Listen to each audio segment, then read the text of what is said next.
আমরা 16 বছর যেটা পাইনি, আমরা বিশ্বাস করি 5 বছরের মধ্যে তারেক রহমান সেটা পূরণ করে দেবে বগুড়া। তাহলে আমাদের কি দরকার? আমাদের দরকার আগামী 9 তারিখে আপনাদের সকলকে ভোট দিতে যেতে হবে। আপনাদের আত্মীয় স্বজন, আপনাদের বন্ধু বান্ধব যারা আছে তাদেরকে সকলকে বলতে হবে বগুড়ার উন্নয়নের সাথে 9 তারিখে ভোট দিতে যেতে হবে। কারণ এইখানে যদি আমরা বিপুল ভোটে ধানের শীষকে বিজয় করতে পারি তো আমার নেতা খুশি হবে না যে তার মনোনীত প্রার্থীকে বগুড়াবাসী বিপুল ভোটে নির্বাচিত করেছেন? তখন আমি তাকে বলতে হবে, লিডার, বগুড়ার মানুষ আপনার সাথে আছে, ভবিষ্যতে থাকবে। কারণ বগুড়ার মানুষ যে পরিবার ছাড়া কারো মাধ্যমে উন্নয়ন পায়নি।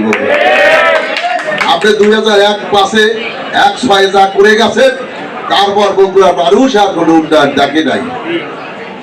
ইতিমধ্যে তথ্যমন্ত্রী এসেছিল, তিনি বলে গেছেন অবিলম্বে এখানে বিটিভির একটি শাখা হবে, বাংলাদেশ টেলিভিশনের একটি শাখা হবে।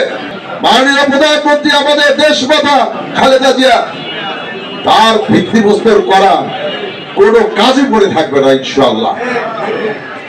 তাই প্রিয় আমার ভাই বোনেরা, সেই জন্য আমরা বলতে চাই, আপনারা 9 তারিখে ভোট কেন্দ্রে যাবেন, ধানের শীষের পক্ষে ভোট দেবেন। আর আরেকটা দল রয়েছে যারা আপনাদের কাছে জান্নাতের কথা বলবে, আপনার বেহেশতের কথা বলবে, বলবেন বেহেশত জান্নাত তো আমরা পাইয়ে গেছি, এখন আর সেটা দরকার না, এখন উন্নয়ন দরকার। আজকে সরকারে কি আছে? বিএনপি আছে না? ওরা যদি এমপি হয় বগুড়ার উন্নয়ন করতে পারবে? ওদের দেওয়া সম্ভব উন্নয়ন করা? ওরা উন্নয়ন করতে পারবে না। তাহলে ভোটটা কেন খামাখা নষ্ট করবেন? বরং তারেক রহমানের মার্কা, খালেদা জিয়ার মার্কা, শহীদ রাষ্ট্রপতি জিয়াউর রহমানের মার্কা, বগুড়াবাসী মার্কা, ধানের শীষে ভোট দিয়ে তারেক রহমানের হাতকে শক্তিশালী করবে।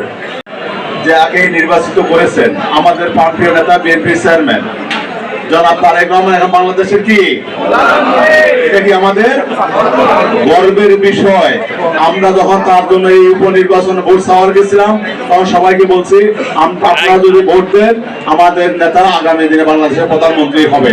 এই প্রধানমন্ত্রী যে হবে আমাদের এই ভোটের মাধ্যমে, আমরা সেখানে গর্বের অংশীদার হতে চাই। ঠিক আছে, আমাদের কথা সফল হয়েছে, সফল হয়েছে। এখন সারা বাংলাদেশে 1 মাসে উনি যে সব কার্যক্রম করতেছেন, ওনার চলাফেরায় উনি যে প্রতিশ্রুতি যে দিয়েছেন, প্রতিদিন এক একটা করে প্রতিশ্রুতি বাস্তবায়ন করছেন, ঠিক কিনা? এটা থেকে গর্বের বিষয় সর্বোচ্চ কার?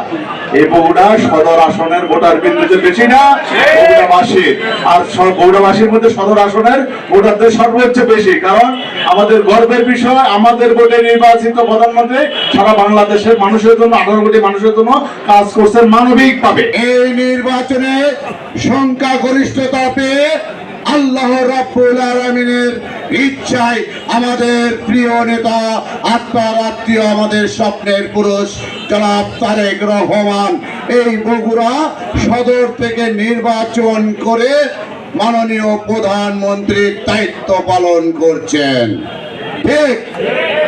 এবং এই বগুড়ার সন্তান, আপনারা জানেন যে আমাদের ভোটের কালি এখনো কিন্তু আছে, মিশে নাই।